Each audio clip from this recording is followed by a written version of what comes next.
se sont à chaque fois fait rattraper au score. Face à cette incapacité de conserver l'avantage, il y a matière à réfléchir. Le cadre s'y prête durant ce forum d'envergure internationale qui réunit les acteurs sportifs, experts nationaux et internationaux, médecins de sport. On a invité ces experts pour pouvoir faire des communications, des belles choses qu'ils font chez eux, des résultats que cela donne.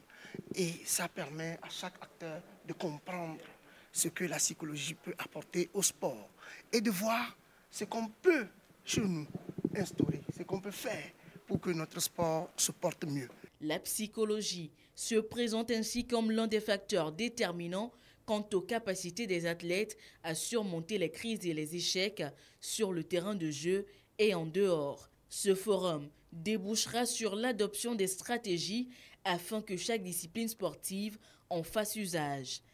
Il importe donc que la préparation psychologique puisse être intégrée de manière méthodique dans les programmes de développement des athlètes afin de leur permettre de maximiser leur potentiel athlétique et d'en faire un outil d'excellence dans la gestion des émotions et dans la création de la performance sportive.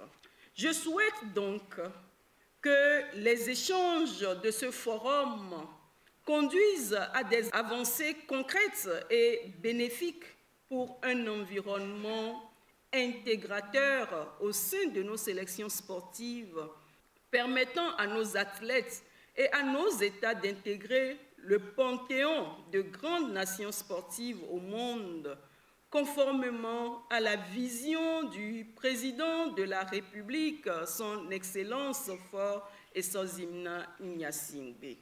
Toujours au programme de ce forum, un accent sur les tenants et les aboutissants de la préparation spirituelle du sportif et des compétitions. Alors, nous sommes toujours sur ce plateau avec Dr Sédou Pata, le directeur de la médecine sportive et du contrôle de dopage. Oui, docteur, on en vient au forum. Alors, c'était quoi les constats ou bien pourquoi la tenue de ce forum? Sur quel constat êtes-vous parti? Merci. Non, je pense que tout Togolais peut constater que le sport au Togo a du mal à sortir la tête de l'eau depuis quelques années. Et si on prend le sport qui est le football, et il y a quelques années, je veux dire 2006, on avait eu des moments de gloire, on s'est qualifié. Et quand on regarde les vidéos par rapport au match de nos éperviers récemment sous Duarte comme sous Garé, on peut voir que le fond du jeu n'a pas régressé. Au contraire, il y a un bon fond du jeu, mais malheureusement, nous ne sortons pas gagnants de nos matchs. Donc, ça veut dire qu'il y a quelque chose. Il faut se poser la question de savoir qu'est-ce qui s'est passé avant et qui ne se passe plus maintenant. Donc, il y a quelque chose qui ne va pas, qui ne va pas. Et bon, parlant du sport, on sait que on fait du sport pour être en bonne santé, mais quant au sport professionnel, si on veut être professionnel, on veut faire carrière dans le sport plutôt, il faut être en bonne santé. Et la santé a 3 dimensions, une dimension physique, une dimension sociale et une dimension mentale. Quand un grand corps veut engager quelqu'un, on soumet la personne à la visite médicale, par exemple, et chaque fois, on est là à ces petits soins, pour un petit bobo, une petite blessure et tout. Mais il y a cette dimension mentale-là qui n'est pas souvent facilement appréhendée, pas forcément difficile à évaluer, mais qui est là, que les autres pays ont compris, et sur qui, depuis un moment, ils mettent l'accent, et ils l'utilisent, même s'ils le peuvent, comme arme pour déstabiliser l'adversaire, et que nous n'avons pas très vite compris. L'homme aussi est un être spirituel. Nous avons beaucoup plus cherché les solutions à nos problèmes dans la spiritualité, et ça ne marche pas.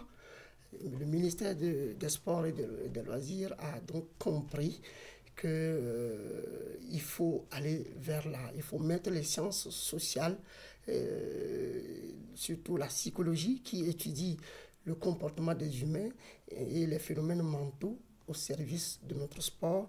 Et c'est le lieu de dire notre gratitude à Madame le ministre des Sports et des Loisirs pour son pragmatisme et ses efforts dans la mise en œuvre de la politique sportive de chef de l'État, son excellence Fournier et Sassim Nanyasingbe Yadema. Voilà. Et en vous entendant parler, on a l'impression que nos équipes nationales ne disposent pas de psychologues au sein du staff. Non. Il y a eu quelques moments où nos éperviers dames, nos éperviers locaux, hommes, ont été accompagnés par un psychologue, mais c'est pas comme cela se doit. Oui, donc ça veut dire qu'à un moment donné, il n'y avait plus cette mesure-là qui accompagnait l'équipe. C'est ça qui faisait qu'on observait ces mauvaises performances-là des équipes. Nous pensons parce que c'est un levier fort, un levier stratégique sur lequel les autres appuient pour avoir les résultats. Et des exemples à chaque fois. Si je veux sortir du pays, il suffit de voir Mbappé au Real avec ses débuts. Et ses débuts, c'était catastrophique. On se doutait, est-ce qu'il a vraiment les capacités qu'on lui prêtait? Maintenant, Mbappé est redevenu efficace. Et c'est simple, on lui a posé la question, qu'est-ce qui s'est passé? Il a dit, je réfléchissais trop. Selon vous, c'est quoi? Donc, les problèmes personnels ont pris le pas sur le mental a pris le dessus sur le physique. Il était là, il courait, il était physiquement bien, il faisait tous les efforts qu'il faut. Mais il faut un certain nombre de choses pour pouvoir être réaliste dans le sport. Voilà. Lors de ce forum, il y a différents thèmes qui ont été abordés, différentes thématiques qui ont été abordées. Est-ce qu'on peut revenir sur ces thématiques-là? D'abord, on avait défini les contextes qui justifient un tel forum international. Après, on a clarifié les concepts. Donc, on a fait des définitions qui ont permis aux participants de pouvoir comprendre de quoi on parle. Puis, on est allé au déterminant de la performance sportive individuelle. D'accord. Après, les déterminants de la performance sportive collective. Et ensuite, on est allé à la préparation mentale avec ses applications. Et comme la spiritualité occupe une place importante chez nous, on est revenu à la spiritualité dans le sport et on a essayé de voir les tenants et les aboutissants. Oui, avant de poursuivre la discussion, il y a l'expert malien Traoré Ibrahima qui a répondu justement, qui est revenu sur ce thème-là, la spiritualité. Nous l'écoutons, c'est toujours au micro de Sergine Remondo.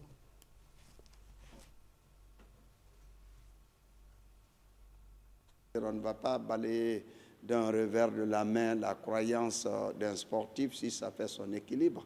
Le rôle du psychologue, ce n'est pas de détruire tout de suite son équilibre, mais c'est de l'amener à raisonner. Et pas qu'il le rejette, mais il ne faut pas qu'il substitue ça complètement à l'effort. Parce que s'il ne travaille pas du tout, il sera difficile que sa spiritualité puisse remplacer c'est-à-dire sa détermination de mise en capacité pour aller vers les résultats. J'ai essayé de poser des questions qui font raisonner, parce que quand on prend par exemple la nation africaine la plus titrée, je crois que c'est l'Égypte, si je ne me trompe pas. Bien sûr, aussi c'est l'Égypte. Est-ce qu'on va dire que l'Égypte va s'appuyer avec la religion musulmane? Si on décide de croire à ça, qu'on nous dise en ce moment pourquoi l'Arabie Saoudite n'a pas de Coupe du Monde. Donc ça veut dire qu'à ce moment, la thèse va tomber tout de suite dans l'eau. Et voilà pourquoi je dis, on ne détruit pas ce qu'on croit, c'est pas grave, mais Si nous ne travaillons pas, on va toujours rester au même niveau. C'est un peu ça. On travaille et voilà, la spiritualité va compléter. On a posé des questions aussi sur la chance. Moi, j'ai eu la chance. On n'a pas de maîtrise de la chance. Notre maîtrise, c'est au niveau de cette mise en capacité, la qualité des entraînements. Quand nous travaillons bien, le psychologue peut aider le sportif à croire au travail abattu. Et c'est cette mise en confiance qui va donner les chances de réussite au niveau de la performance. Je n'ai pas dit que la spiritualité n'a pas de rôle à jouer. Ça, je ne l'ai pas dit. Mais je pense que ce qui est fondamental d'abord, c'est le travail. Parce que je suis certain que si aujourd'hui on faisait la sélection du Togo, du Burkina, du Mali, de 5-6 pays africains, et qu'on amène le Real de Madrid va gagner. Même si on amenait tous les spiritualistes à aider. Donc, la réalité, c'est le travail, c'est un peu ça. Ce n'est pas seulement l'argent aussi. L'argent, d'accord, ça compte. Mais ceux qui ont la Coupe du Monde ne sont pas plus riches aussi que les États-Unis. Donc, vous comprenez que c'est très complexe. Mais il y a lieu de réfléchir sur le maximum de paramètres maîtrisables. Mais ceux qu'on ne maîtrise pas, voilà, on ne rejette pas forcément, mais ça ne devient pas l'élément le plus déterminant pour aller vers la performance. On retient qu'il y a nos croyances, on ne devait pas abandonner nos croyances, mais à côté, il faut travailler. Mais très souvent, dans nos contrées, dans nos sociétés, on remarque que l'accent est beaucoup plus mis sur la spiritualité. On oublie le côté travail. D'après vous, pourquoi cet aspect des choses? Est-ce nos réalités, est-ce nos sociétés qu'est-ce qui fait que sur le continent africain précisément, on met beaucoup plus l'accent sur la préparation spirituelle? C'est pas que dans le sport, hein. Il suffit de voir tout ce qui nous arrive, on dit que c'est Dieu qui a voulu. C'est Dieu qui a voulu, ou au pire des cas, c'est une tante, c'est un oncle, c'est un cousin. Donc, c'est très facile de rejeter tout sur Dieu ou sur quelqu'un d'autre. Et il faudrait que, du point de vue sport, qu'on soit réaliste. Hein. Et donc, à la sortie de ce forum, on s'est dit, et ce qu'on a retenu, c'est qu'on ne peut pas balayer d'un revers de main les croyances des uns et des autres. On les respecte, mais on les respecte dans leur diversité. Et quitte à ne pas faire une préparation spirituelle qui impose une croyance à certains membres d'un collectif qui n'y croient pas. Ça risque de détruire ce collectif-là. Il ne faut pas aussi aller dans certaines préparations spirituelles qui vont à l'encontre de la physiologie du fonctionnement de l'humain. S'il faut aller dormir, par exemple, au cimetière pour jouer le lendemain, donc on n'a pas dormi convenablement, on ne s'est pas reposé, on ne peut pas être efficace. Donc voilà des choses qu'on a retenues par rapport à la spiritualité. Oui, quelle est la vision ou bien l'ambition du ministère derrière ce forum? Le ministère voulait que les acteurs repensent l'approche que nous avons de notre sport, dans la recherche de solutions aux problèmes de notre sport.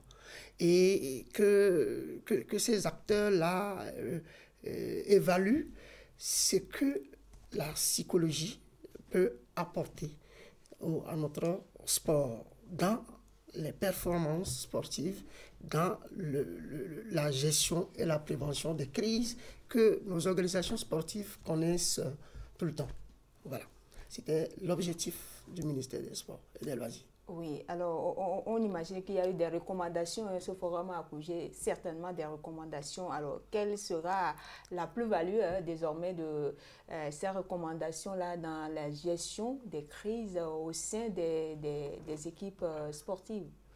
Oui, à l'issue, il faut dire que les acteurs ont compris et ont pris la résolution de dorénavant donner une place stratégique à la psychologie dans dans la préparation sportive. Et donc, dans l'entraînement, aussi bien quand on fait l'entraînement physique, l'entraînement tactique, l'entraînement technique, de aussi faire l'entraînement de l'esprit, donc le mental, d'ajouter l'entraînement de l'esprit, depuis même la formation jusqu'à la préparation, donc avant, pendant et même après les compétitions. Donc les acteurs ont compris tout cela et il y a quelques recommandations qui sont faites à l'endroit du ministère et à l'endroit des organisations sportives. À l'endroit du ministère, par exemple, les acteurs ont recommandé qu'on puisse mettre à disposition des fédérations sportives des psychologues de sport, qu'on puisse renforcer le personnel des services techniques du ministère en psychologue et créer une cellule psychologique à la direction de la médecine du sport et du contrôle du dopage. Par exemple, qu'on puisse donner des bourses de recherche en psychologie du sport, qu'on puisse œuvrer, que nos universités puissent ouvrir des formations diplômantes, donc master DU en psychologie du sport, qu'on puisse avoir des renforcements de capacités aux acteurs sportifs en psychologie du sport, coaching mental. Voilà. À l'endroit des organisations sportives, il a été recommandé qu'ils puissent explorer les diverses pistes de bourses de formation en psychologie du sport, que les bourses de la solidarité olympique pour la spécialisation en psychologie du sport, qu'il y ait une large communication autour, que ces bourses soient mises à disposition des acteurs, que des renforcements de capacités soient faits aux acteurs de ces organisations sportives, qu'ils puissent incorporer les psychologues du sport à leur sein, donc dans leur management. Donc voilà quelques recommandations qui sont sorties de ce forum. On comprend que c'est beaucoup de recommandations. Est-ce que le ministère a mis en place ou bien envisage de mettre en place un comité, je ne sais pas moi, un dispositif pour pouvoir suivre la mise en application effective de ces recommandations, de ces résolutions-là aux différents niveaux? Déjà, le ministère a commencé par jouer sa partition. Le ministère a déjà mis à disposition du football féminin, donc l'équipe féminine A et l'équipe masculine A', un psychologue, en la personne de Mathieu Agada, le deuxième panéliste venant du Togo. Donc, et à la disposition aussi des centres de développement de sport de Bassar et de Balimé. Donc, qui, depuis un moment, donc, qui a commencé par travailler avec eux et va aussi à mes côtés m'appuyer aussi. Donc, les autres recommandations, le ministère va envisager la faisabilité et s'y donner. De toutes les façons, ça tient à cœur. Et le ministère ne va pas faire économie de moyens pour suivre la mise en œuvre de ces recommandations au niveau des organisations sportives. On constate que le sport togolais a beaucoup de défis, pour ne pas dire de problèmes aujourd'hui. Est-ce que vous pensez que 2 jours suffisent pour pouvoir réellement solutionner ou bien finir avec ces différents problèmes-là que rencontre le sport aujourd'hui? Non, l'atelier n'était pas en soi la solution. L'atelier apporte les pistes de réflexion. On a réfléchi, on a pensé, maintenant on est allé à la prise de décision. Maintenant, il faut agir. Et il y a des actions à mener qui vont arriver pour permettre à ce que les solutions soient trouvées. Maintenant, quant au forum, c'est vrai, quand on sait que la clôture devait être à 16h au deuxième jour, mais on est allé jusqu'à 20h, cela donne une idée de la richesse des débats et de l'intérêt que les acteurs ont porté à la thématique. Ces acteurs qui Donc, on a vu l'effectif qui n'a pas changé depuis la première heure jusqu'au deuxième jour à 20h. Et que nous saluons en passant et que nous remercions pour leur dynamisme et leur participation active aux travaux de ce forum. C'était les présidents des fédérations, les secrétaires généraux des fédérations, les directeurs techniques, les entraîneurs d'équipe nationale, les sportifs eux-mêmes, des représentants du ministère de la Santé, des psychologues, de l'association des psychopraticiens du Togo, du département de psychologie. Beaucoup d'acteurs qui étaient là et les débats étaient très, très, très passionnants. Je les remercie pour cette participation très visible, très perspective à ce forum que je crois peut inaugurer une nouvelle ère pour le sport togolais.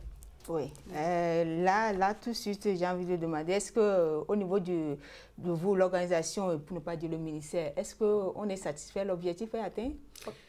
L'objectif est atteint, nous sommes satisfaits et voilà, ce que nous voulons, nous l'avons eu. Voilà, ce que nous avons voulu, nous l'avons eu. Voilà. Ok, docteur Pata, alors on est pratiquement vers la fin de cet entretien, des choses qu'on aurait pu aborder, qu'on n'a pas pu aborder, sinon votre mot de la fin. C'est qu'avec ce forum, nous avons vu que nous formons une seule équipe, toutes les organisations sportives, les ministères et tout.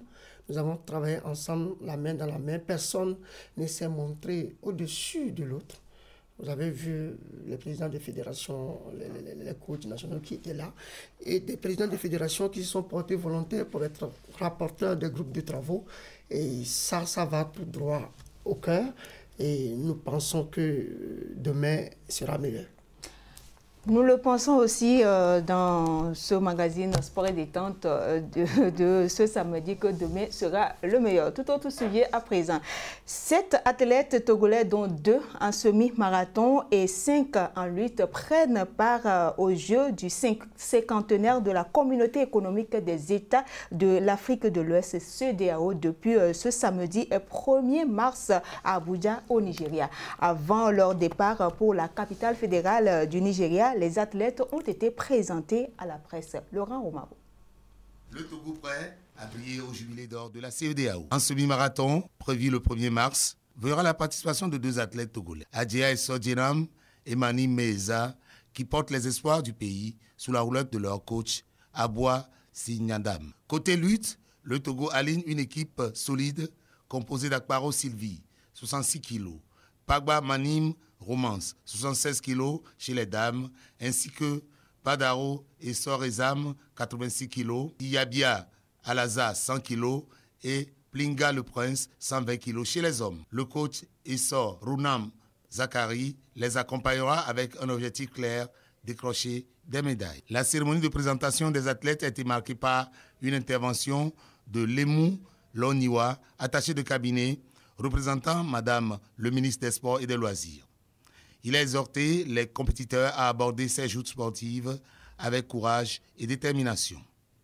Ce message a fortement résonné auprès des athlètes, renforçant leur motivation et leur engagement à défendre les couleurs nationales. Le défi que j'ai pour relever à Abuja est de représenter mon pays et supporter la couleur afin de pouvoir amener une médaille pour mon pays. Et ce qui me donne cette confiance, c'est que j'en ai une fois participé à des compétitions pareilles, une compétition de CEDEAO étant U20, et j'avais gagné également une médaille d'argent. Au semi-marathon international de la paix, j'étais aussi 2e, ce qui me donne la confiance qu'avec des entraînements multipliés, je peux toutefois redonner le meilleur de moi-même. Cette fois-ci, je vis de la médaille d'or. Par rapport à ma participation, je promets revenir tête haute dans des entraînements chaque samedi et dimanche. J'ai eu à compétir avec les Sénégalais et les Nigériens. Ce n'est pas qu'ils m'ont terrassé. Donc j'ai eu une fois, j'ai terrassé les Sénégalais, mais la chance n'était pas de mon côté pour revenir avec une médaille. Mais cette fois-ci, je vous promets que je reviendrai avec une médaille. Pour guider les athlètes sur et hors des terrains, le ministère des Sports a dévoilé une charte de bonne conduite. Cette charte met l'accent sur des valeurs essentielles, discipline, esprit d'équipe, recherche de performance et patriotisme. Cette démarche collective vise à instaurer une dynamique positive et un esprit de cohésion au sein de la délégation togolaise. Le rendez-vous est donc pris. À travers cette compétition, le Togo attend marquer de son empreinte ce jubilé d'or et offrir au peuple togolais des raisons de vivre. Je suis sur ce plateau par M. Bagna, président, le tout nouveau président de la Fédération togolaise de football pour personnes amputées. M. Bagna, bonsoir et bienvenue. Bonjour, bonsoir. Voilà, avant d'aborder le sujet pour lequel vous êtes là, voilà, oui. Nos athlètes qui prennent part à cette compétition oui. des Jeux du cinquantenaire de la CEDEAO. Alors, je pense que c'est de très belles initiatives de voir le Togo se représenter sur la scène internationale.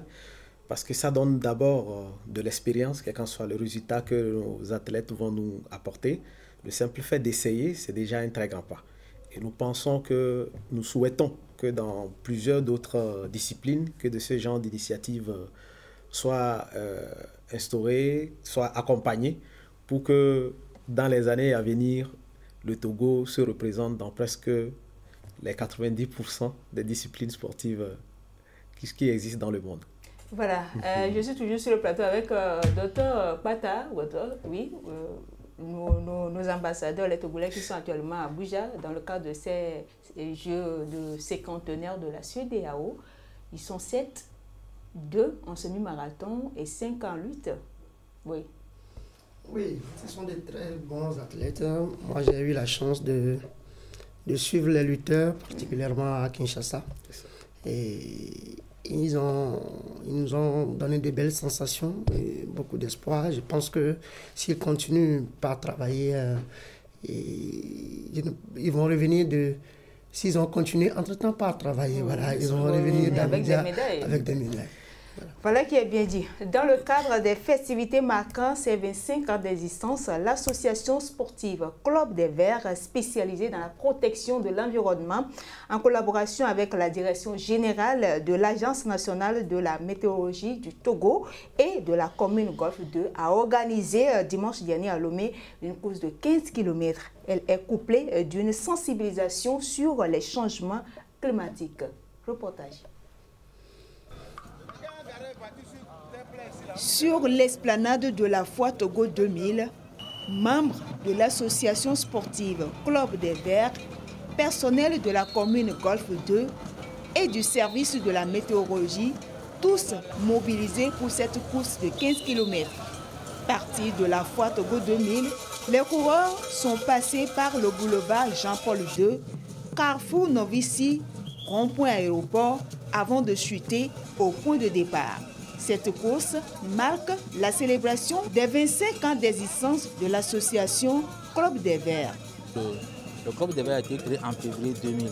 Donc février 2025, ça fait 25 ans. Et pour cette association, on a au moins plus de 3 ou 4 objectifs sur lesquels vraiment on développe nos visions. Maintenant, dans les objectifs, on a d'abord la protection de l'environnement à travers le sport. Donc, on a déclenché tout le mois de février pour l'organisation de l'anniversaire du Club des Verts. Le premier dimanche du mois de février, on a eu à faire des activités pour aller à Legbasito. On a encore fait le tour là-bas, on a fait le sport, on a fait la sensibilisation sur les effets du changement climatique, on a fait la sensibilisation sur le pourquoi on fait le sport. Et puis le second dimanche, on a fait le tour au niveau de Atakpamé. Là-bas aussi, on a fait l'activité de reboisement. Et maintenant, voilà le dernier dimanche qui est l'apothéose. Occasion également pour les agents du service météorologique de sensibiliser les participants sur les changements climatiques. Tout le monde parle de changement climatique. Les gens vont se demander comment changement climatique. On est là, rien n'a changé, mais les gens parlent de changement climatique. Oui, il y a beaucoup de choses qui ont changé. Donc si on prend le cas de les saisons pluvieuses, par exemple, ça a changé. Avant, dans le temps de nos grands-parents, les 30 ans passés, les gens disent que non, déjà en février, dans certaines zones, il y a les pluies qui commencent. Et quand la saison s'installe, il n'y a pas de stop. Mais aujourd'hui, ce n'est pas le cas. Si on prend le cas de l'érosion côtière, dans les temps passés, on a une route qui était là, ça a disparu. Donc la voie qui passe, le corridor, c'est, je peux dire, deuxième, bien troisième même. Donc ce sont des effets du changement climatique. Il y a les rigoles qui sont aux côtés de nos voies, mais ces rigoles sont bouchées des ordures. Ça déjà, on peut dire qu'il y a inondation, mais il ne doit pas avoir inondation. C'est causé par qui? Par l'homme. Donc en dehors de ça, il y a aussi la déforestation vraiment qui est accrue aujourd'hui, surtout dans les pays de l'Afrique. C'est de ça qu'on sensibilise la population vraiment, de suivre les informations météo. Le troisième maire adjoint de la commune Golfe 2, Sylvestre Assia, après avoir félicité le club des Verts pour l'initiative, a invité les participants à faire de la pratique sportive leur activité quotidienne et à adopter des comportements responsables en vue de la protection de l'environnement.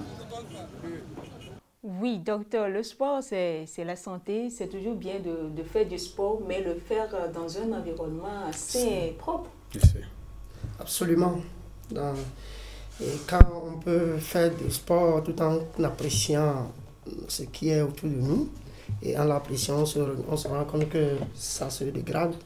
Et si on peut faire quelque chose pour ne serait-ce que ralentir cette dégradation, c'est déjà quelque chose de très très positif. Donc nous félicitons les organisateurs de cette activité pour l'initiative. Oui, allier le sport à l'environnement, à l'entretien de l'environnement, c'est toujours une bonne initiative. Bien sûr. Surtout bonne initiative parce que, comme le docteur venait de le dire, quand on parle de la santé, c'est sur plusieurs aspects. Il y a le mental, il y a le physique et tout ça.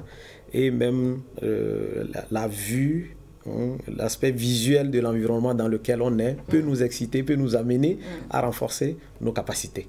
Il y a l'aspect physique qui nous entoure, en dehors de nous, même les êtres humains, l'environnement dans lequel on est. Donc quand on est dans un environnement sain, ça reflète et ça fait renforcer ou ça rejaillit assez d'énergie chez les athlètes. Donc faire du sport dans un environnement sain est très bien pour la santé. Voilà qui est bien dit. Le samedi dernier, c'était la journée nationale des sports. Occasion pour l'agence togolaise de presse à Top de saisir cette 28e édition pour marquer d'un cachet spécial les festivités de son 50e anniversaire. C'est en collaboration avec la commune Aguanive 1. Reportage. En esprit sain dans un corps sain. L'agence togolaise de presse fait sienne cette citation en ce samedi consacré au sport. Au programme, footing, zumba, jeux questions-réponses. Le tout dans une ambiance entraînant tous les collaborateurs.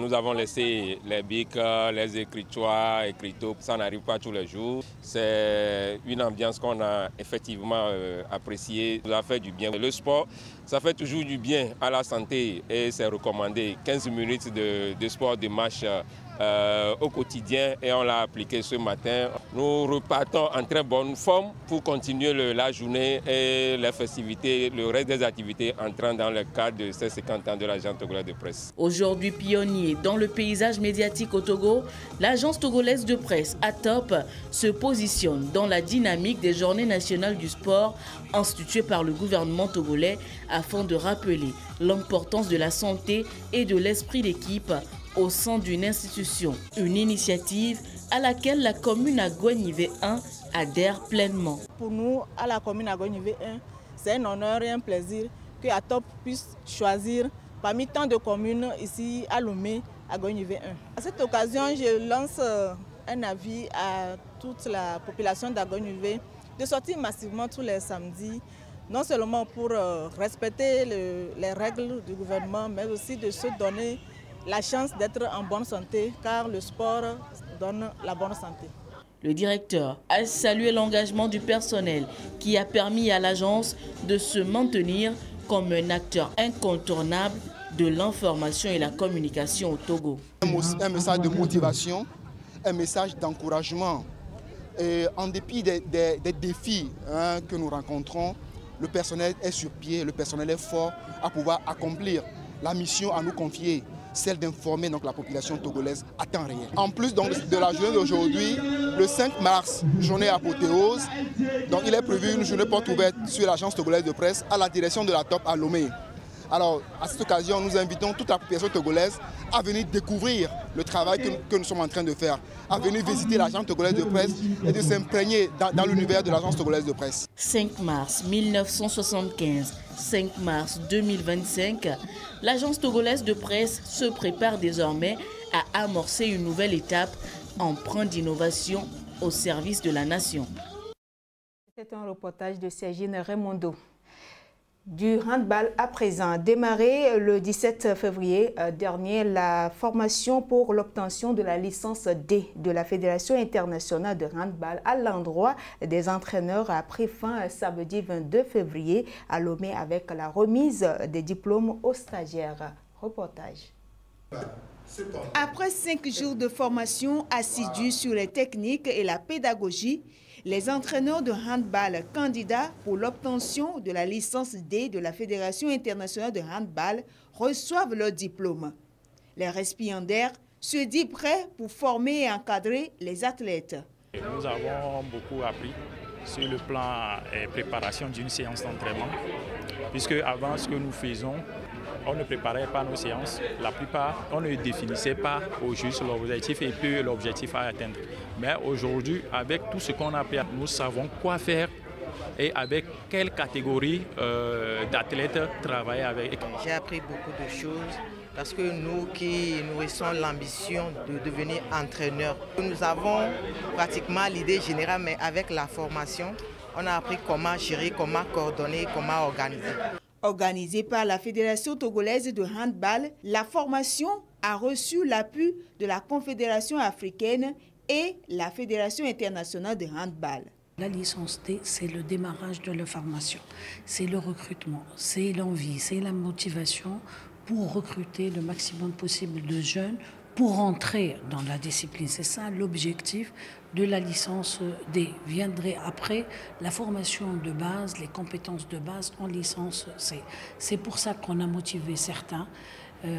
35 ont eu la licence D, chez qui on voit la possibilité de devenir plus tard un vrai entraîneur professionnel.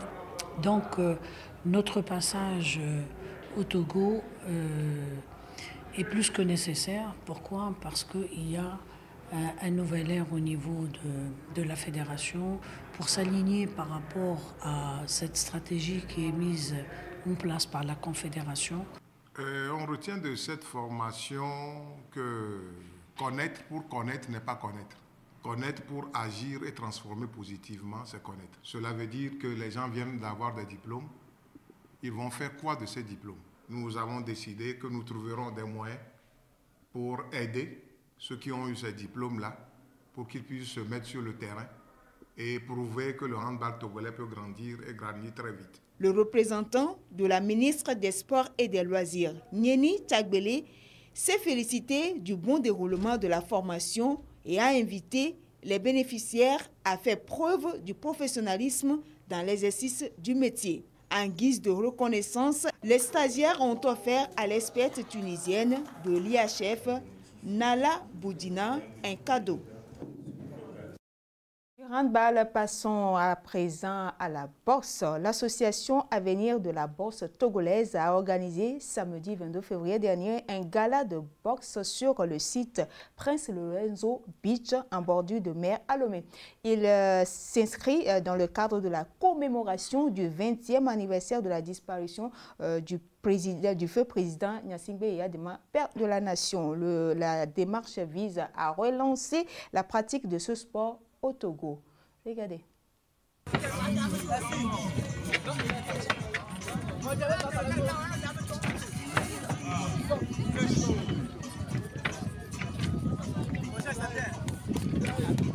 C'est un sport aussi comme tout autre sport. Et donc tout jeune est n'est-ce pas, invité à le faire. Et donc nous remercions le président de la fédération qui nous a d'abord donné l'autorisation de le faire, le ministère des Sports qui nous a aussi appuyés dans ce tournoi. Je ne dis c'est pas un gala en tant que tel, c'est un combat d'exhibition. Je vais continuer à travailler pour le développement de la boxe au Togo. Effectivement, 20 ans du décès du père de la nation, ça doit être célébré. Si le Togo est aujourd'hui là où nous sommes, s'il y a la paix, la sécurité et tout ce qu'il est, la vision, le développement économique, c'est parce qu'il y a quelqu'un, un jour, qui a initié tout ça, et c'est le père de la nation, feu le général Nassibé et Adema, à qui nous rendons hommage lorsque nous faisons ces événements. L'événement est à sa 8e édition. Gala de boxe, la coupe et Adema. Il aime trop la boxe. Et Adema aime la boxe.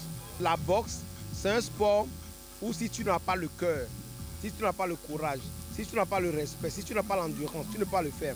La boxe, c'est un sport d'élite. Toute autre discipline à présent, le rugby à 7 était à l'honneur le week-end passé avec le championnat national qui a été édition 2025 à Képé, localité située à environ 26 km au nord-ouest de Lomé. À l'issue de la compétition, ce sont les élites de Lomé en finale qui l'emportent face à Lyon de Lomé. Nous retrouvons Laurent Romavo. Élie de Lomé assène le coup fatal à Lyon de Lomé à la dernière minute de la partie quand son capitaine Junior Ayoli transforme l'essai décisif après l'intercession suivi d'une course sur plus de la moitié du terrain. 17-7 est le résultat de cette finale entre Élite et Lyon. Cette édition 2025 du championnat a regroupé 9 clubs de rugby venant de différentes régions du pays, dont Kara, Soutoubois, Sokodé et Lomé. La compétition a attiré de nombreux spectateurs, dont les personnalités comme les élus locaux, avec en leur tête le maire de la commune de Lavé, parrain du championnat. Je parlais un peu du jeu de rugby qui s'est déroulé pendant 2 jours, notamment samedi et dimanche aujourd'hui, qui a créé une ambiance festive dans notre commune. J'avoue que nous avons apprécié l'athlétisme qui a développé les joueurs, mais ce jeu n'est pas d'habitude de pratiquer chez nous en V2. Mais comme nous avons pris goût, je l'ai dit tantôt que nous allons nous organiser pour que une équipe de rugby soit installée dans la commune en V2 afin d'initier aussi les amoureux de ce jeu de rugby. Ce championnat s'inscrit dans la volonté de la Fédération togolaise de rugby de décentraliser la pratique du rugby à travers le pays et de promouvoir ce sport auprès des jeunes. Après l'effort, place aux récompenses. Elite Rugby Club, tout tenant du titre, est encore sacré champion et réalise la passe de 3. Lyon prend la 2e place et Abeille complète le podium. Disons que, comme dans toute compétition, généralement, les débuts sont souvent timides. Voilà, dû à la pression, dû aussi, d'une certaine manière, à un temps d'adaptation qu'il faut pour vraiment voir les autres jouer et commencer par analyser dans leur plan de jeu comment est-ce qu'on peut déjouer, tout ça. Donc, c'est pour ça que le début a été un peu compliqué, mais voilà, au fur et à mesure, on a eu plus de maîtrise. Notre vision, c'est d'envoyer le rugby hors du Togo. Faire connaître le rugby togolais en Afrique subsaharienne et en Afrique nord-saharienne, même aussi compétir aussi sur le continent européen et voir d'autres continents aussi. Le président de la Fédération togolaise de rugby revient sur le bilan de la compétition. L'objectif a été atteint. Nous sommes venus à Képé-Mouépé dans l'optique de la vulgarisation de notre sport. Nous sommes là avec 9 clubs, notamment 4 du Nord et 5 de Lomé.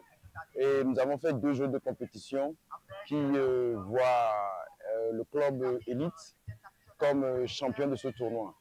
L'organisation a également, durant 2 jours, fait des ateliers pratiques d'initiation au rugby. Des jeux concours dotés de prix afin d'attirer plus de monde dans la chaîne de l'Ovalie.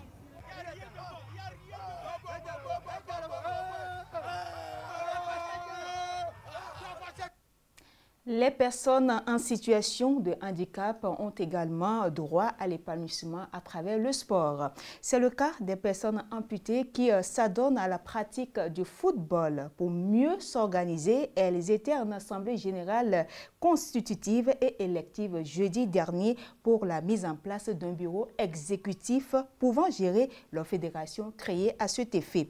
Et c'est à Manidea Daouda Banya que l'honneur revient de diriger la Fédération togolaise de football pour personnes amputées pour les 4 prochaines années.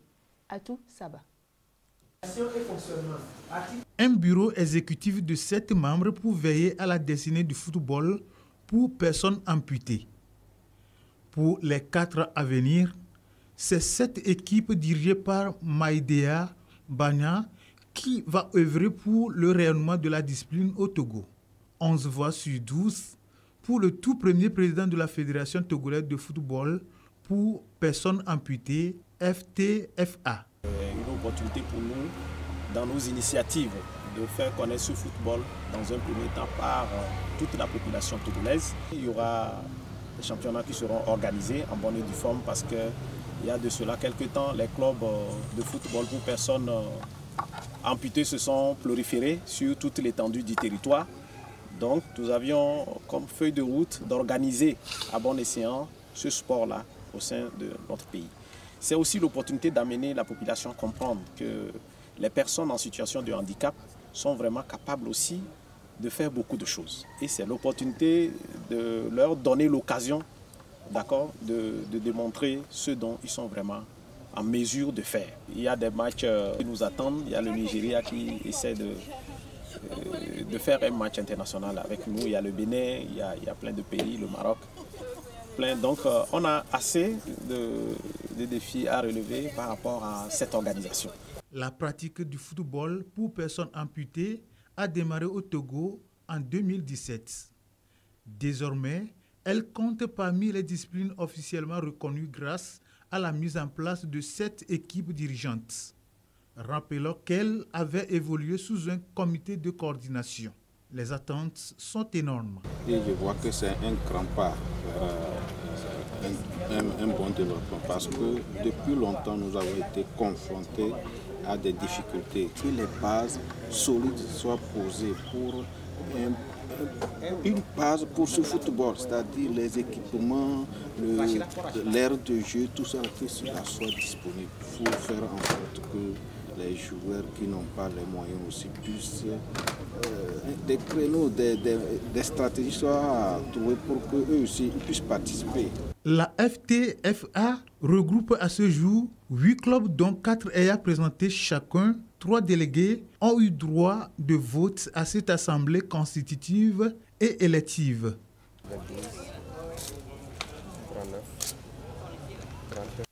Oui, comme vous pouvez le constater, je suis toujours sur le plateau avec le président, le tout nouveau président, Monsieur Daouda Banya. Oui, président, je me tourne vers vous. On l'a compris à travers le reportage que le football pour personnes amputées, c'est depuis 2017 que ça se pratique. Alors, pourquoi avoir attendu tout ce temps-là avant de mettre sur pied la fédération? D'accord. Merci. Le football pour personnes amputées existe dans le monde il y a de cela très longtemps, il y a des années jadis. Au Togo, ça n'a démarré qu'en 2017 par nos initiatives. Et je me rappelle que vous avez organisé un tournoi en 25 février 2022 oui. au centre Olympa. J'étais venu couvrir. Voilà, je me rappelle. Oui, allez-y. Donc, on a passé tout ce temps parce qu'il faut le préalable. Avant d'aller à une fédération, ce n'est pas d'un seul jour et tout à l'heure on est en fédération. D'abord, il faut recruter des personnes en situation de handicap qui vont s'intéresser à ce football en premier temps.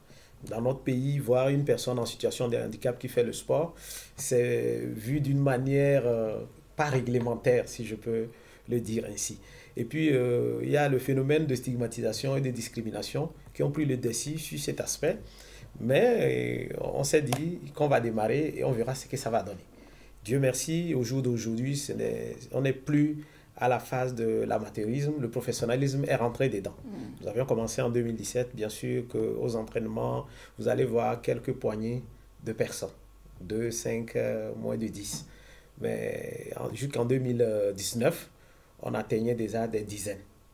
Et puis il n'y avait qu'un seul club à l'époque qui regorgeait toutes ces personnes-là. Donc, au fil du temps, en 2022, où vous aviez suivi notre match toujours, il y avait assez de potentiel, mais les différentes localités à rallier, le lieu d'entraînement devenait complexe. D'où les responsables, selon les différentes localités d'appartenance, ont commencé par mettre en place de différents clubs. Donc, effectivement, ça a démarré à Lomé. Après tout, c'est le Grand Lomé, parce qu'on a eu 4 clubs en premier, à Ditikopé, un club à Didjolé, le club que je préside, et à Didogomé, et puis à Legbasito. Donc, c'est les 4 premiers clubs qui ont démarré. Plus tard, en 2022, après notre tournoi que vous aviez suivi, nous étions partis à Tapami pour la mise en place aussi d'un club de football pour personnes amputées. Cela a continué à Sokodé et à Kara en avril de 2023. Donc, les étapes suivantes sont en cours où il y a déjà le recrutement ou je peux dire l'enregistrement de personnes amputées qui désirent pratiquer ce sport-là. Déjà à Dapaon, ils en sont aussi bien nombreux. Et à Azaou, actuellement, un club est déjà même mis en place parce qu'ils se sont rassemblés là-bas et ils ont tout fait pour nous contacter, pour qu'on sache, parce qu'ils ont eu à suivre à travers les médias. C'est l'occasion de dire un grand merci à la TVT par rapport à tout le soutien qu'ils nous apportent. Donc, partant de là, ils aussi sont déjà, c'est toute une équipe bien structurée. Donc, au jour d'aujourd'hui, à un moment donné, avec les clubs qui ont poussé de gauche à droite, on s'est dit, pour l'organisation des tournois que nous faisons juste en fin d'année, on a essayé de mettre en place un comité de coordination qui a géré ces activités jusqu'au jour d'aujourd'hui. Mais chemin faisant, dans les démarches par rapport à notre adhésion et à nos participations aux compétitions internationales, les normes ont changé. Donc, au nom de quelques petites organisations, on ne pouvait pas pleinement jouir de ces participations et autres.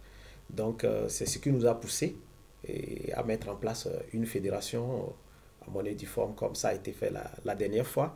Donc, nous avions entamé les démarches auprès de nos premières autorités du tutelle, et aussi par rapport à la sous-région, comment ça fonctionne, parce que ce football, on ne l'a pas connu comme ça. Bien sûr qu'au début, on se retrouvait juste au nom de personnes amputées pour jouer, mais il a fallu à un moment donné sortir pour aller l'apprendre. Le Ghana à côté est champion en titre de la CAN de football pour personnes amputées. Eux, ils sont dedans, ça fait très longtemps. Au jour d'aujourd'hui, le Ghana est à presque 126 clubs de football pour personnes amputées. Donc, en Afrique, ils font compter parmi les pays qui ont... Donc, on s'est approché d'eux pour apprendre les normes, les réglementations par rapport à ce football. Et c'est comme ça, petit à petit, on a fait les activités jusqu'au jour d'aujourd'hui. On s'est dit, avec 8 clubs en vue, très important de mettre en place une fédération qui va organiser, structurer ces clubs-là pour que d'abord l'année 2024, nous avions fait notre toute première tournoi national et partir de là, structurer d'une bonne manière ces organisations afin de donner une belle visibilité à ce football-là pour personnes amputées.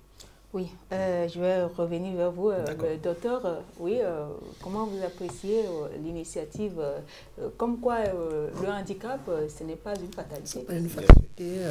Il faut... C'est le lieu d'appeler les autres personnes handicapées de tout genre à suivre l'exemple. On peut être handicapé et pleinement s'épanouir. Moi, la dernière fois, j'ai suivi un match, je crois que c'est le 25 janvier, lors des Journées nationales de sport. J'ai suivi un match, je les ai vus jouer, c'est spectaculaire, j'ai apprécié. Merci. Et donc, c'est une bonne chose que cette fédération naisse pour faire la promotion et le développement du sport, du football pour les personnes amputées. Merci. Oui, Monsieur Bagnan, oui.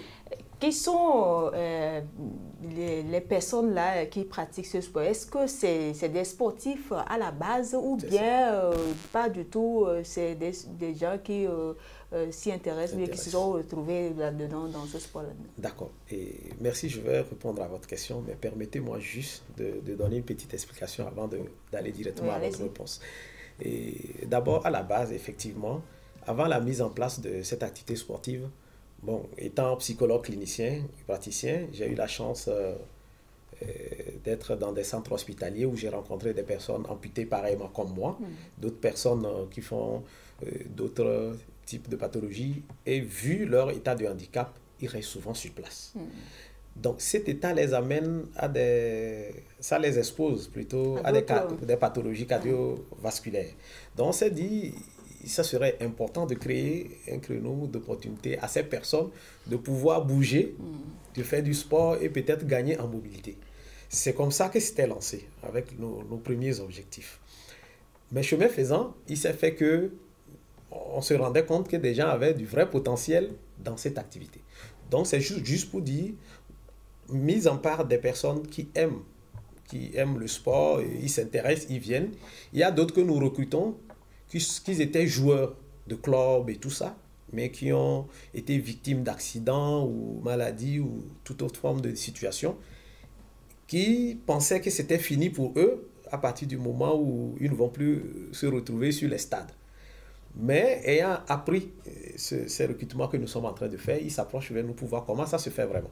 Et quand ils arrivent, vous allez vraiment les sentir en plein épanouissement. Parce que beaucoup, par exemple, lui qui passe sur l'écran, c'était un joueur de club. Et s'ils étaient même à un logement après match et campement, donc ils sont retournés pour se désaltérer un peu. Mais le contenu d'organisation qui était à l'intérieur, il manquait un élément. Et on l'avait envoyé d'aller chercher.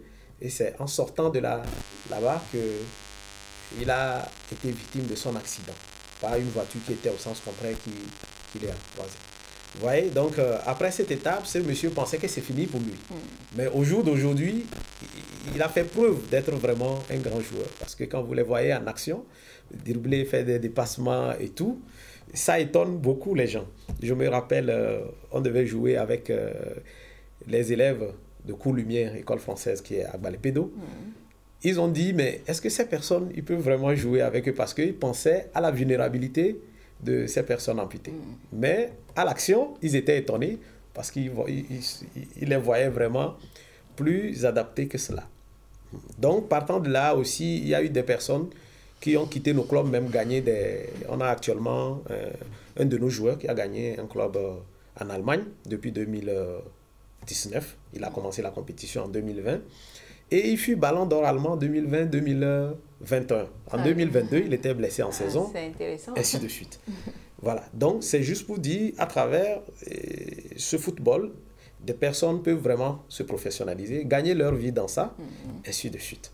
Donc, en gros, c'est pour dire que non seulement des personnes qui étaient footballeurs, il y a des personnes qui peuvent s'intéresser, il y a des personnes comme ça qui sont venues, mais qui ont appris et qui deviennent talentueux au fil du temps. Alors, vous vous rendez compte que la nouvelle fédération a déjà son psychologue clinicien.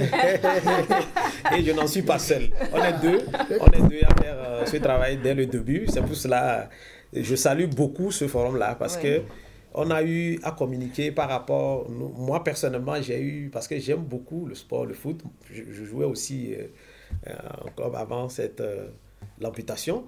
Donc, j'ai eu à travailler un peu avec Ange de Notien quand j'étais psychologue au centre hospitalier préfectoral de Notien. Et j'ai eu à discuter avec le président. Je lui disais vraiment, c'est des états qu'il fallait pour aussi compléter. Voilà. Parce que ce n'est pas un seul facteur qui va faire réussir. Donc, c'est un forum que nous saluons énormément en passant.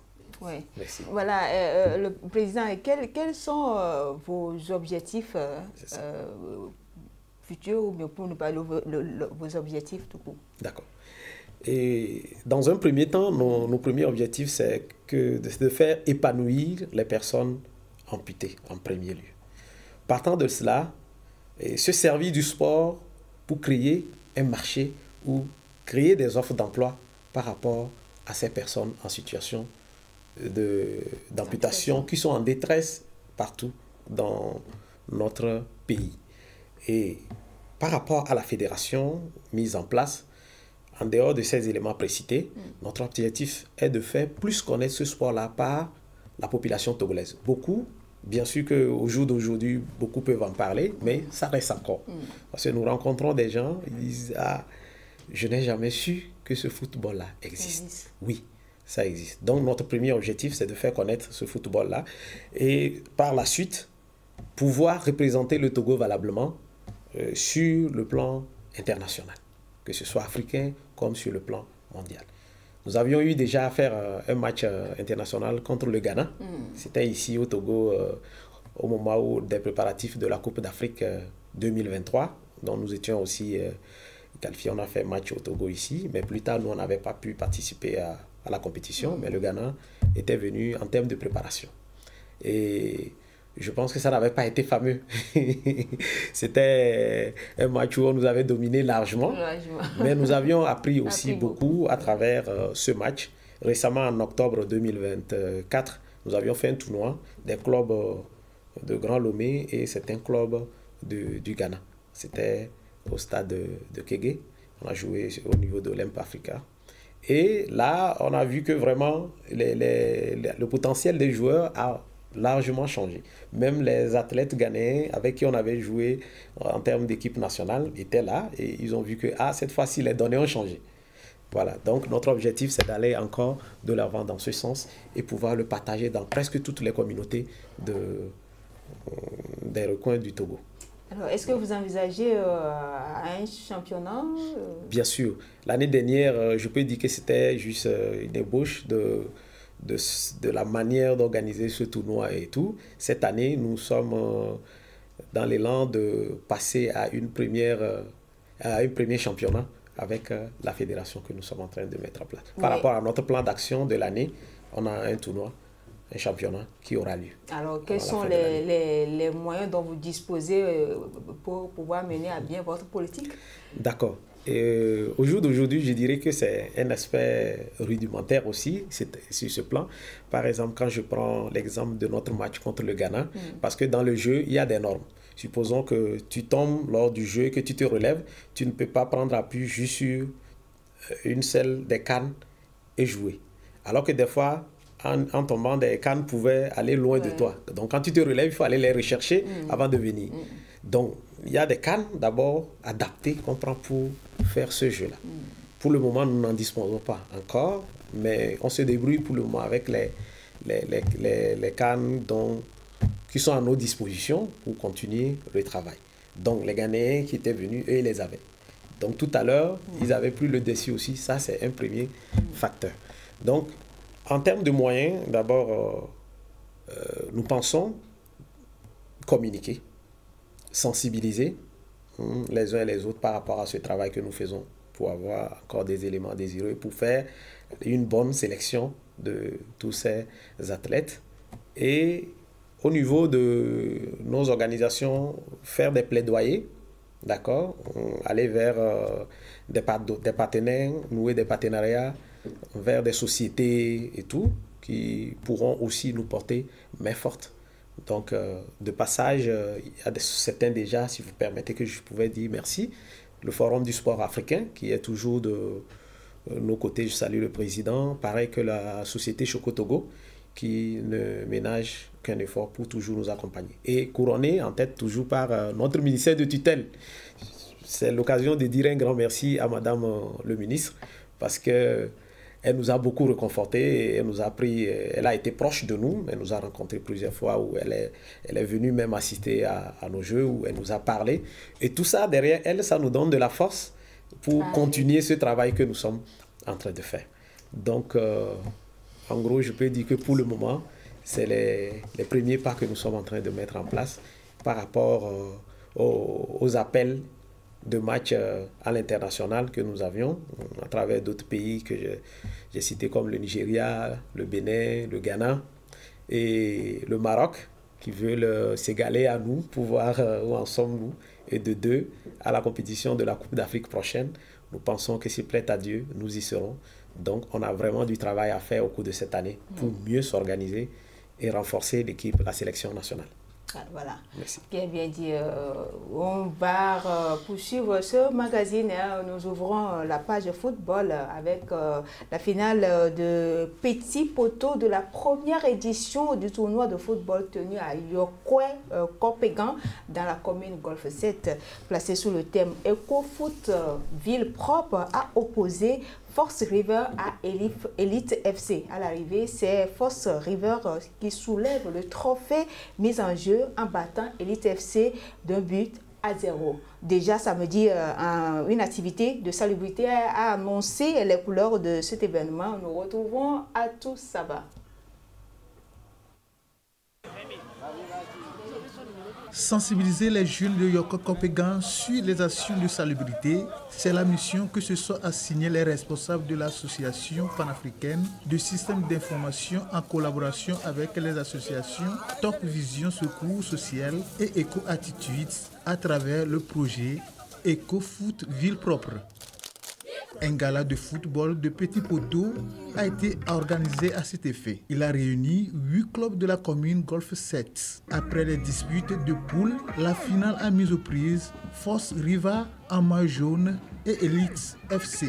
À l'arrivée, c'est Force Riva qui l'a emporté grâce à ce but de Deku Kossi. Nous sommes très heureux d'avoir participé à l'organisation de l'Eco-Foot. Et ça nous a permis de remporter la coupe. On est très contents de ça. Nous, les jeunes du quartier, nous devons ensemble soutenir l'organisateur. Une belle occasion pour convier la jeunesse à rendre et à maintenir son environnement sain. Eco-Foot Ville Propre, c'est un projet qui vise à sensibiliser les villes du Togo à la salubrité, où nous nettoyons nos quartiers parce qu'il y a une remarque qui est faite, c'est que nos quartiers, nos rues sont sales et il faut que nous, en tant que population, nous puissions y remédier à travers des activités de sensibilisation à l'écologie et encore des activités sportives. Le projet Eco-Foot Ville Propre semble être bien exécuté, d'où la satisfaction des organisateurs. On a travaillé pendant 3 samedis avant d'organiser le tournoi aujourd'hui dimanche. Et tous les samedis, on compte à peu près 150 à 200 personnes tous les samedis pour pouvoir nettoyer la ville. Donc bravo à la jeunesse de Yokwe Kopegan. Le projet a vocation nationale. On est en train de tester Yokwe Kopegan et le Golfe 7 va servir de laboratoire. Donc on a fait le test. Mais il y a beaucoup d'améliorations à apporter et nous sommes sûrs qu'en sortant à la fin de 2025, ce sera un projet bien élaboré, bien construit que nous pouvons commencer à proposer à d'autres communes. Samedi, la veille du gala, la localité de Yoko Kopegan a fait l'objet de nettoyage où les jeunes ont été associés à dégager des dépotoirs anarchiques et les déchets plastiques.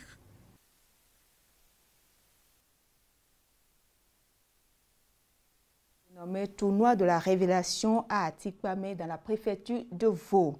La 10e édition du dit tournoi a été officiellement lancée samedi 8 février dernier et on retrouve Sergine Raimondo pour le reportage.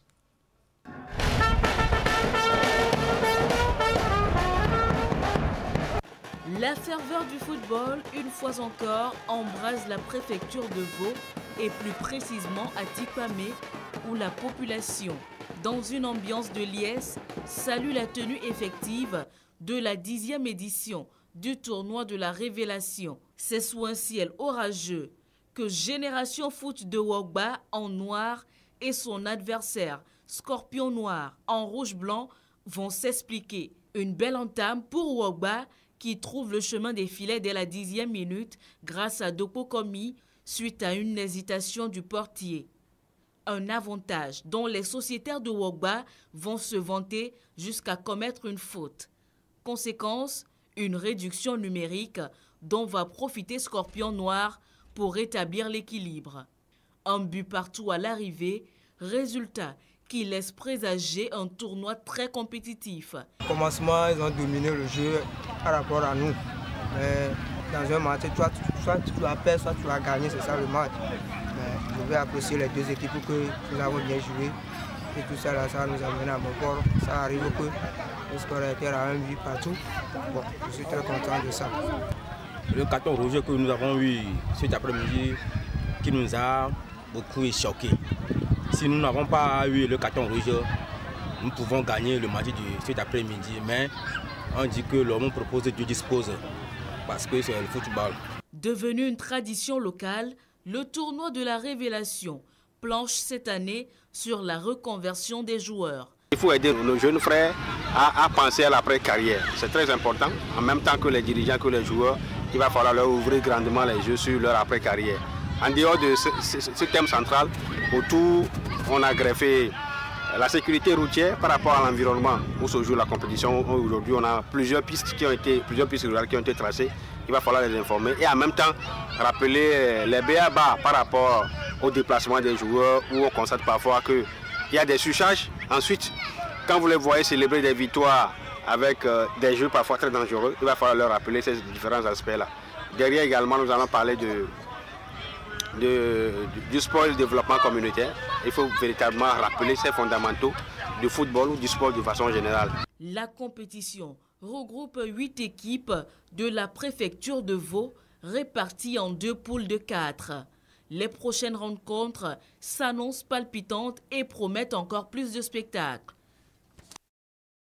Encore du football, je vous l'annonçais dans le sommaire. Les éperviers dames du Togo au second tour des éliminatoires CAN féminine Maroc 2026. Ce après avoir battu les gazelles de Djibouti 5-0. C'était lors du match retour du premier tour disputé mercredi dernier au stade de Kégué. Le résumé de la partie, c'est avec Atou Saba.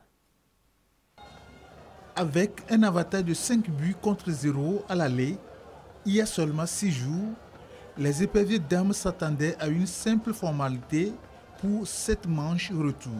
C'était compter sans le réveil des gazelles. Avertis, ces dernières vont opposer une résistance aux Togolaises. La bande à Jonas Kokou Komla aura réussi à limiter les dégâts durant la première période de jeu où le Togo n'est parvenu à inscrire qu'un seul but. Œuvre de Sama Koudoukalo. L'expérience des éperviers dames va peser en seconde période. Les Djiboutiennes, désorientées, vont céder à la furie de l'attaque togolaise pour encaisser 4 buts respectivement au 57e, 80e, 84e, puis 86e minute, dont un doublé de la capitaine Odette Nitegema. Score identique à celui du match aller, 5-0 pour le Togo. 5-0, c'est un bon score pour les éperviers dames. Nous avons déjà un projet de programme pour les joueuses et nous allons profiter des journées FIFA pour faire des matchs amicaux pour pouvoir faire descendre les internationales et créer la cohésion du groupe. Passé ce cap, le Togo affrontera le Burkina Faso pour le compte du second tour. Burkina, c'est une équipe forte et on sait qu'elles sont athlétiques. Je connais un tout petit peu leur philosophie de jeu. Elles font le jeu direct et ne vous inquiétez pas, nous allons nous préparer pour. On va saisir les occasions des journées FIFA et des séances que nous allons organiser pour les filles qui sont là pour pouvoir déjouer la stratégie des Burkinabés.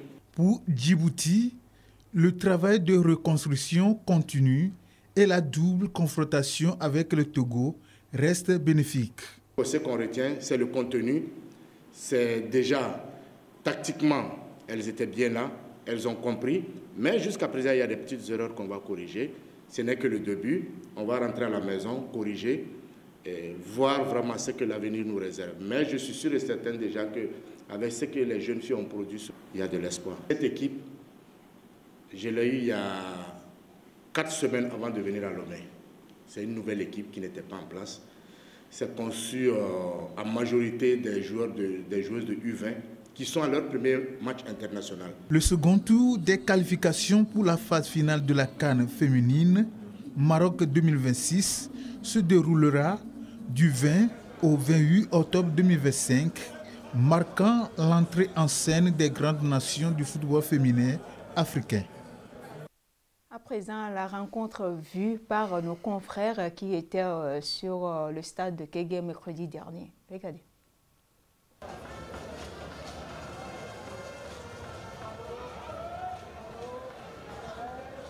À l'aller, 5 au retour, ce n'est pas un résultat qui étonne, qui surprend, c'est la pure logique. Maintenant, dans le contenu, on enregistre qu'il y a de nouveaux éléments qui entrent dans divers compartiments du jeu, notamment en défense et surtout dans les buts. Dans le contenu également, le jeu qui a été produit n'a pas comblé totalement les attentes, mais maintenant, il faut dire que Djibouti n'a pas aussi facilité un peu les choses. Djibouti, dans le contenu, s'est agglutiné notamment en défense et en milieu de terrain, ce qui n'a pas permis la fluidité du jeu togolais. Maintenant, derrière, la qualification est là. Probablement, l'adversaire du Togo restera le Burkina Faso. Cela pose un certain nombre de problèmes par rapport à la cohésion, par rapport au comportement de certains compartiments comme la défense qui a été expérimentale, la gardienne de but également qui n'a pas eu beaucoup de job à faire. Maintenant, quelle sera la réaction du Golfe face au Burkina? Quel sera aussi le comportement de la défense face au Burkina qui est beaucoup plus affûté? C'est là où s'installent notamment nos inquiétudes. Il faut dire que les rapports de force étaient en faveur des éperviers dames. Elles se sont engouffrées dans le fossé qui les sépare de cette équipe djiboutienne pour assurer la qualification pour le second tour des éliminatoires. Mais il y a beaucoup de questions que soulève la production de jeu, le contenu, le projet de jeu qui nous a été présenté. On se demande si nous avons le potentiel pour franchir le second cap et probablement ce serait contre le Burkina. Et vous allez voir que nous avons quand même une équipe plus ou moins équilibrée. Nous espérons qu'avec les préparatifs qui doivent précéder le match suivant et avec les journées FIFA et les regroupements et autres, je crois que le staff technique fera de son mieux pour corriger les imperfections qui ont été notées au cours de ces deux prestations. Le Burkina, c'est un adversaire qui est à la portée du Togo. Pourquoi je le dis? C'est deux équipes qui ont disputé la dernière CAN en 2023 au Maroc. C'est deux équipes qui ont été éliminées au premier tour. C'est deux équipes frontalières, pardon. Donc, c'est deux équipes qui se connaissent plus ou moins. C'est vrai, on le dit, cette formation des étalons d'âme est très athlétique, très physique également. Donc, ça, c'est leur force. Maintenant, elles ont sûrement des faiblesses qu'il faut exploiter, qu'il faut travailler. C'est une équipe qui a été en difficulté face au Burundi, par exemple, au match aller. Elles n'ont gagné qu'1-0. Donc, ça veut dire que c'est une équipe qui a du mal à voyager. Donc, il faut qu'au match, je ne sais pas si le Togo reçoit ou bien... De toutes les façons, le match à Kégué, il va falloir assurer parce que c'est une équipe qui a du mal à se déplacer. Maintenant, au retour, il va falloir mettre le paquet pour pouvoir tenir face à cette formation-là. Donc, moi, je me dis, c'est du 50-50. Le Togo ne part pas tout de suite favori, tout comme le Burkina qui ne part pas favori. Mais je crois que dans la balance en termes de joueuses à l'extérieur, expérience et tout ça, le Togo a un petit peu plus de vécu sur ce plan-là. Donc, il va falloir jouer dessus, jouer sur cette expérience-là pour pouvoir mettre en difficulté cette formation burkinabèse.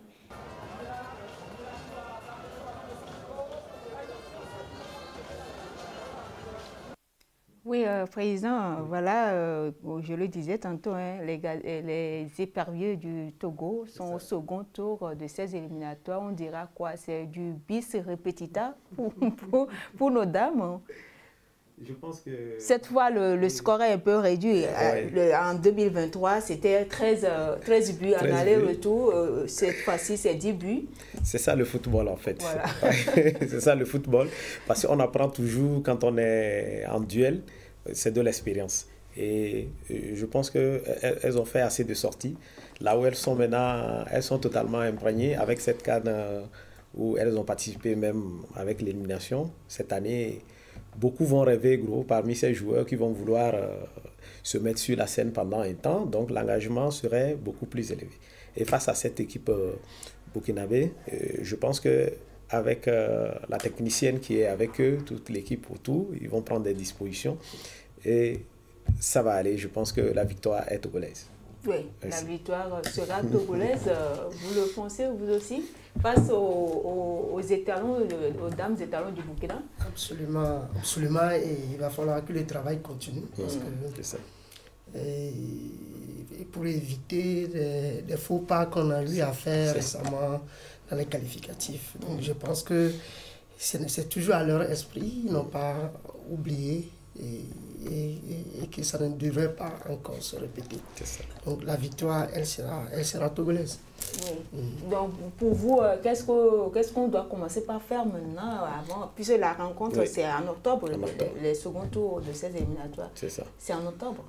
Je pense que pour ce travail, d'abord, il faut beaucoup communiquer aux joueuses. Il faut leur parler, il faut les amener à d'abord se faire confiance elles-mêmes. Parce que c'est lorsque, à partir du moment où les individus se font confiance, qu'elles pourront vraiment faire ressortir leur potentiel. Et dans un premier temps, à l'entraînement, quand ils sont entre elles et tout, c'est simple. Mais quand on est en face de la compétition, ça bouleverse. Des fois, tu es beau, très bien compétent, mais tout à l'heure, dans le duel, il y a beaucoup de choses qui se passent dans la tête. On voit déjà à la fin, on se demande est-ce qu'on pourra tenir et tout. On est dans ces calculs au moment où les autres sont en train de faire le job. Ouais. Et des fois, le temps de se réveiller, être dans le jeu, c'est trop tard. Donc, peut-être que c'est ça aussi qui nous pénalise bien sûr, au niveau des hommes. Des hommes et tout ça. Quand on encaisse, voilà. Ou bien on veut remonter, ou bien on est en train de mener, que le temps avance, voilà. On fait des calculs. On est bouleversé. On est dispersé. Voilà. Vous allez voir que c'est à des moments où on fait des ratés. On dit, mais lui-même, là, il a fait... Voilà, c'est comme ça. Parce que le sujet n'est pas équilibré en ce moment. Et le docteur avait parlé de ça même par rapport au forum. Donc, c'est un travail préalable où il faut faire. Il faut qu'on travaille les joueurs et les joueuses avant cette période-là. Maintenant, s'il y a l'opportunité de s'essayer avec... d'autres pays aussi, des matchs amicaux. La sélectionneuse l'a dit tout voilà. à l'heure. Donc, elles vont profiter des journées et tout ça pour pouvoir le faire. Je pense que c'est des opportunités qui vont beaucoup plus les préparer. Et maintenant, lors de ces matchs amicaux, ne pas les prendre à la légère. Voilà, les faire comprendre de vraiment se jouer ces matchs-là comme s'ils étaient vraiment en compétition pour qu'on voit vraiment le niveau où elles en sont. Et avec ces rencontres, je pense que ça les mettra encore beaucoup plus à niveau et les renforcer par rapport au match prochain contre l'équipe burkinabé. Du Burkina. Oui. Voilà, on est pratiquement à la fin de ce magazine. Oui, docteur... Les éperviers dames, le coach vient de le dire, elle a un projet de programme pour profiter des journées FIFA, rassembler les internationaux pour plus de cohésion. Et donc des matchs amicaux et tout. Donc ils ont dorénavant un psychologue clinicien qui est avec eux que le ministère a mis à disposition. C'est le lieu d'en profiter pour travailler certains aspects de la confiance en soi, de la gestion du stress. Pour être efficace. Il faut pouvoir que ces joueuses, une à une, se fixent des objectifs pour améliorer leur jeu, s'améliorer dans ce qu'il faut et travailler pour pouvoir atteindre ces objectifs. Donc, ça va aller avec tout ce qu'on commence par entreprendre. Ça promet. Merci beaucoup. C'est sur ces mots que prend fin le magazine de ce matin, de ce samedi. Merci d'avoir été des nôtres. Merci. À la prochaine. Plaisir partagé.